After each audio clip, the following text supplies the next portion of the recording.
chest, fingers flying, making patterns twist.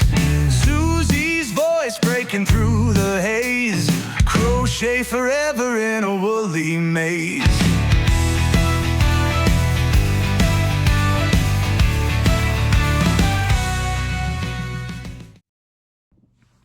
Hello, how are you? It's Susie with Susie's Crochet Chat, place where we talk about yarn hooks, tips, tricks, everything in between. Today I wanted to talk about some common things that crocheters forget to do. Now, I probably have talked about this before. If I did, I'm sorry, but I really think things like this is important to talk about and to refresh. So I'm just going to go over it again because I do think these things are important, and sometimes we need that reminder.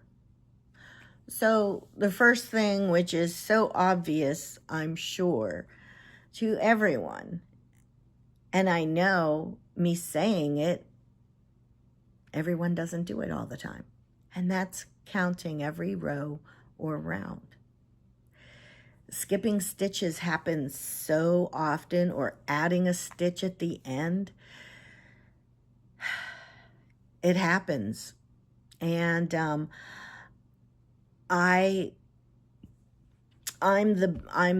a big culprit of this, not counting. I'm doing that temperature blanket, and there's been rows where I'm like, I'm not counting. So then I will count, making sure I'm correct. I've ripped out stuff because I was not correct. I'm trying not to do that anymore. But, your sides are not going to look good. Your rounds are not going to be round. They're going to be off. It's really important to count stitches. And, if you don't like counting stitches, you can always put a stitch marker. Count to 10. Put a stitch marker. Count to 10 again. Put a stitch marker. Krista at the Secret Yarnery, that was her little tip. And she's so right, because that really works. Another thing that, we don't do or we forget is our tension. Sometimes the tension's really tight or too loose. Really have to keep a good balance of tension in a project. And it's really important because it's not going to look right, The tension is, it's tense.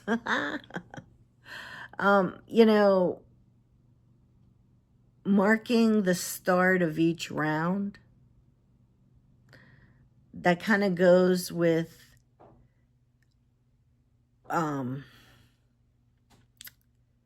the first one, counting the stitches, but you need to mark off or mark the start of each round, especially in amigurumi. You need to know where you're putting that next, starting that next round, or if you're doing a continuous, you just need to know. Cinnamon stitches, I've done a few things amigurumi of hers, and she has said that it's not that serious when you're doing amigurumi. Some things, if you miss a stitch or something like that, you don't have to sweat it as much. And I respect that of her saying that, because there are I've done that, maybe, sometimes it works out good, sometimes it don't. But with her stuff that she does, I guess because she's making the pattern, I don't know, but it works out well. So you don't have to sweat it too bad, but you do need to keep that in mind, because it should be something that you do, that you are marking and knowing where the next round is going. Missing a stitch or something, maybe as you're going around could possibly not make a big deal, but you really want to do it right. So, reading and following pattern instructions carefully. I'm horrible at this. I really am. Like, I'm doing that football. I just glanced. I did not read. Oh, I'm so sorry. I did not read the pattern or anything like that in advance. And I know this. I know I should. I know these are things you really need to do these things, and I don't even do them. So maybe me reading, and telling you these things, maybe it'll make me do them too, because I'm just as guilty as the next person not doing half of this stuff. So it's really, you want to really understand the pattern so you know what you're doing and what you're getting and what's getting involved. More so than just like what hook size and color and weight of yarn you're using. But that's pretty much how I wing things at times. Yep, and checking yarn and hook size recommendations. They're there for a purpose. I guess you can use whatever size and weight you want. Maybe it'll turn out okay for you, but on specific patterns, and it's on there for a reason, because that's what looks best. So, yes, a lot of times you can go up or down at one size hook, but not much more. And if you are changing things in a pattern, like the weight of the yarn, really look on that yarn skein to see what is the recommended hook size. It's important. Another thing is weaving in the ends securely. I have noticed I weave my ends in pretty good these days. Last few years. I use like the little, I don't use the plastic needle, I use this. Oh, here we go. That's the needle. It's a blunt. But it's a little bit sharp. I go two ways, one way and then I go back one. So that's, I put it very secure. I have noticed things that I have done and I didn't, and they look like they're ready to come apart. So securing your ends is really important. Blocking finished things. I have only blocked one time, but it was worth it. And it was an Afghan I did, and it was a Crochet Crowds blanket, and I was really glad I did block it. I know the crochet along I'm doing now, that Blossom and Buds, I'm gonna have to block it. So blocking is important too. Don't forget those steps. And here's a good one. Using the correct terminology. Always look in the pattern, is it US or UK terms, because they are not the same.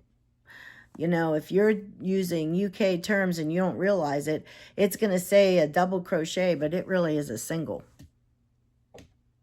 It's so important. So what I do, because that Blossom and Buds crochet along is in UK terms, I rewrite the pattern so that I can, it's how I want it in US terms. So anyway, so here's the things to take away from this. The things that are important. Use stitch markers. I don't even know if I said about that, but Yes, I did. Using stitch markers. It's really important. Like, it works. It's helpful. Here's another one. Make a gauge swatch. Well, I can tell you to do that all I want, but guess what? I know I won't be making the gauge swatch. I never have. It's important. I don't do it. I don't know why I don't do it. Maybe you do, and if you do, I'm glad you do. I just don't. I don't know. But I want to say that that's an important thing. You should do it.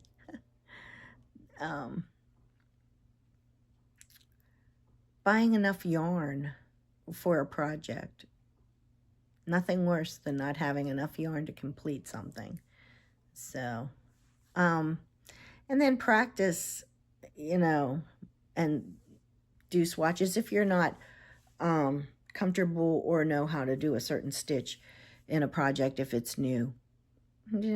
Just take some scrap yarn and do a little practice on it. You can always take it apart, not a big deal. So anyway, those are the things I wanted to talk about today. I don't like to make these very long. That's why I like doing a lot of the shorts, because I get everything out, boom, quickly. And even in a video, I don't need to go on and on forever. So please like the video. Subscribe if you haven't.